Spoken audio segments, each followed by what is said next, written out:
Good evening, everyone! Welcome back to another segment where we interview some of the most famous and inspirational beings. First, let's welcome Gandhi. Wow, it's so nice to finally meet and interview you. It is nice to meet you too.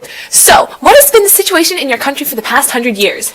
Oh, well, I haven't been alive for the past century, but I can sure tell you some things. In 1858, Britain began its rule over India. Then there was the Great Rebellion where sepoys fought with the British for their independence, costing over £36 million.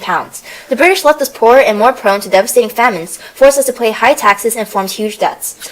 Wow, and did the rebellion have anything to do with the citizens' nationalistic views? What does nationalism mean to your country? In a way, yes. You see, before Britain, India was unique. We had many different languages and religions. We take pride in our diversity. However, Britain began to restrict us from our diversity. Indian nationalism was the result of many different reasons, but it mostly stems from how the British and other world forces has impacted our society. What about you? What does nationalism mean to you?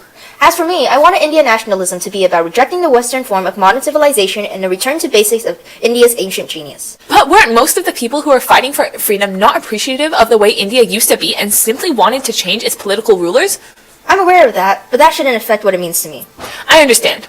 Also, what hardships did you encounter as you attempted to improve your country? Who were your rivals and why were they at odds with you?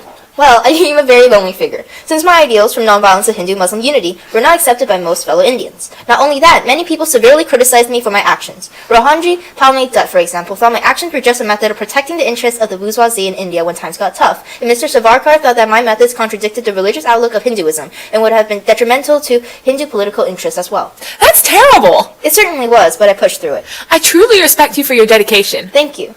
Speaking of dedication, how are you able to inspire the people of your nation to join your cause? Well, I never resorted to violence and I always told the truth. I was able to gain the respect of others because I never thought of myself as superior or godlike.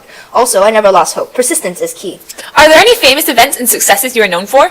As for events, I will have to say the Salt March. I led my followers on a 240-mile journey towards the sea. When we started, there was only about 80 of us, but when we arrived to the beach, there were over thousands. I believe I was able to impact the most people at this time. A month later, I went and picked up some salt and was arrested, but my followers did the same and began to sell the salt. Tens of thousands of my followers were in prison as well. I was able to have Britain agree to hand over some of their power to Indians.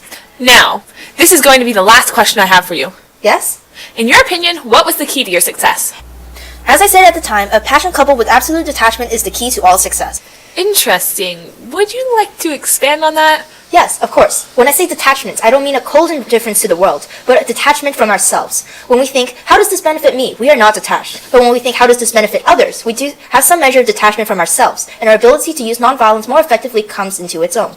By coupling this with a burning passion, it will become a brilliant power. Wow, thank you for that inspirational breakdown. Would you excuse me for a second? I think I need some water. Of course. Thank you. I'm sorry for being late. Wait, who are you? What? Huh? Who are you? I'm Mal. I had an interview with the reporter. But I'm still in the interview. No, only I have an interview. Get out of here. Okay. Sorry it took so long, Gandhi. I mean, Mao, how are you? I didn't see you there. Right. I'm here for my interview. Right. Let's get started. Yes, please. So, what has been the situation in your country for the past 100 years? During the mid-1800s, China had many problems. There were many droughts, famines, and floods. The government was partly responsible for this due to their lack of concern with public work, and the Qing administration didn't really try to help fix the problems either.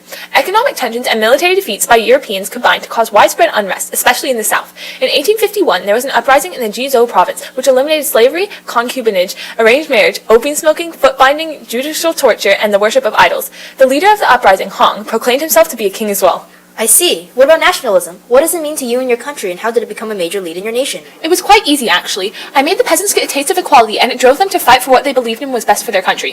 What hardships did you encounter as you attempted to improve your country? Who are your rivals and why were they at odds with you? Zhang Jieshi was in control of the Kuomintang, the nationalist government. He began the Northern Expedition in 1926 with the Chinese communists. He then formed a new government led by the Kuomintang, but excluding the communists. A few years later, he ordered his troops to kill thousands of communist supporters and members. This caused a war between the Kuomintang and the communists.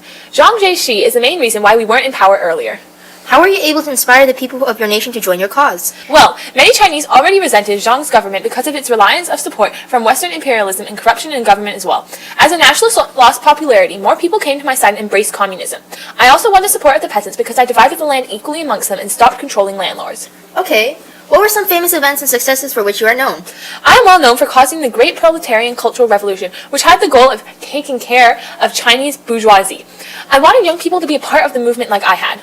Wait, taken care of? Didn't the Red Guards assault people who were accused and sometimes even killed them? Little details like that did not matter. But civil war was about to happen. I had the army calm down the unnecessary ruckus. No need to worry. Okay, then. Anyways, in your opinion, what was the key to your success? As I said at the time, political power grows out of the barrel of a gun. Violence is the best way to gain power. I'll just go now. Wait, the interview isn't over. Nope, it's definitely over. Yeah, okay, bye. Well, everyone, put your hands up. I'm taking control of this area.